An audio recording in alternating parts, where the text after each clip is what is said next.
In a world that is just buzzing with AI, algorithms, and, well, endless noise, how does anyone actually steer their own life? Today, we're going to dive into that very question by taking a look back at 2025 and the work of one really fascinating creator, Jeremy McShirley, you might know him as Revswirl, and see what in the world connects all of his incredibly different projects. So let's just start right there, with the big question that seems to be the engine for everything we're about to talk about. In this age of just constant information and these super complex systems, how do any of us find our direction? How do we navigate all of it without just getting completely lost? Well, it turns out that exact question is what's driving this entire universe of projects from one creator based in Indiana. He really spent all of 2025 tackling it from just about every single angle you can imagine. Okay, so here's the game plan. We're going to start by looking at the sheer variety of his work, what makes him a true polymath. Then, we'll uncover the one core idea that ties it all together. From there, we'll see how that big idea shows up in his spiritual, civic, and creative projects, and we'll wrap up with one final, really important question for all of us. First up, a year of the polymath. And, we're using that word for a reason, because specialist just doesn't even begin to cover the range of fields this one person is exploring. So just in 2025 alone, McShirley was active as a musician in a band, he was an author, building out these huge fictional worlds, a minister digging into metaphysics, a historian trying to save a local landmark, a tech advocate, and a political commentator. I mean, this brings up a pretty obvious question, right? Seriously, what on earth is the common thread here? What single philosophy could possibly connect all these things that seem totally random? Well, it turns out there is one, and it's a really powerful one. And that brings us to the core idea of this whole thing, anthro-cybernetics. You could think of this as the intellectual hub, and all those other activities are like spokes radiating out from it. So what is it? The word itself really tells you everything.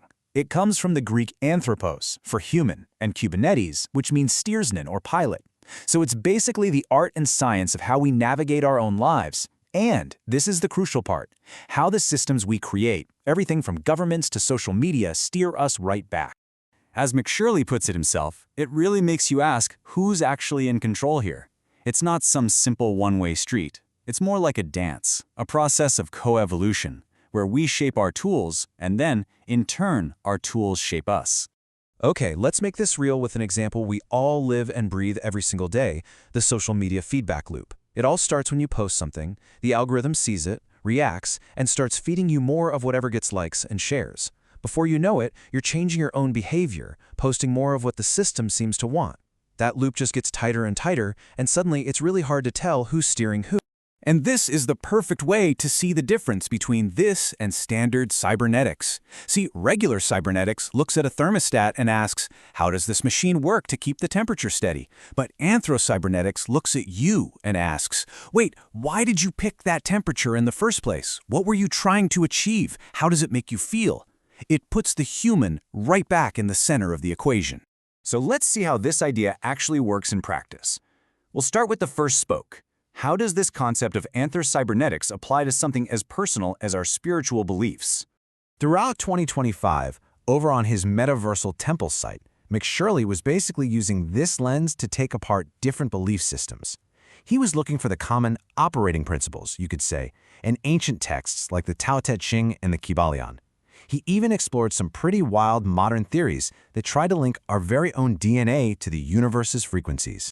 And the goal here isn't just to be academic about it. It's to develop what he calls sovereign gnosis, which is really the knowledge of self-sovereignty. It's about understanding the software behind different belief systems so you can consciously steer your own spiritual ship instead of just being controlled by some rigid doctrine. Okay, so from the inner world of belief, let's look outward to the systems that run our communities, the civic system. And in 2025, this wasn't just some abstract idea for him. He was on the ground. He was acting as secretary for a historical society, literally getting up and speaking to his town council and publishing political commentary online.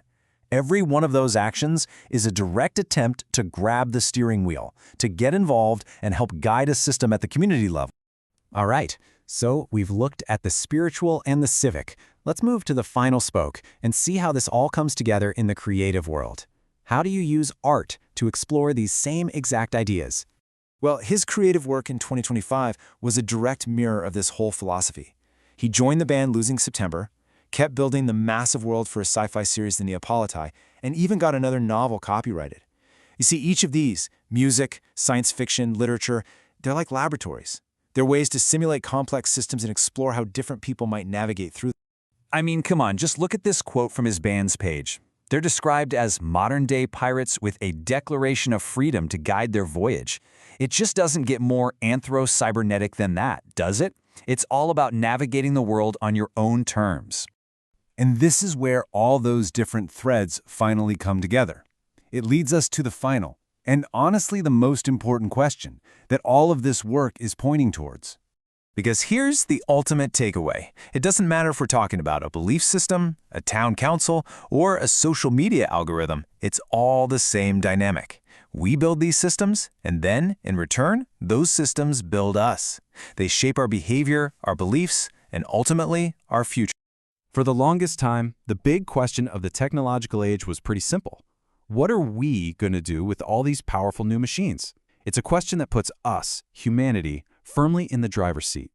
But anthro-cybernetics forces us to flip the script. It makes us ask something way deeper, and frankly, a lot more urgent. If we acknowledge that feedback loop is real, then we have to ask, what kinds of humans are our machines helping us become? Because in designing them, we are, in a very real way, designing the future of ourselves. And that is a thought worth holding on to.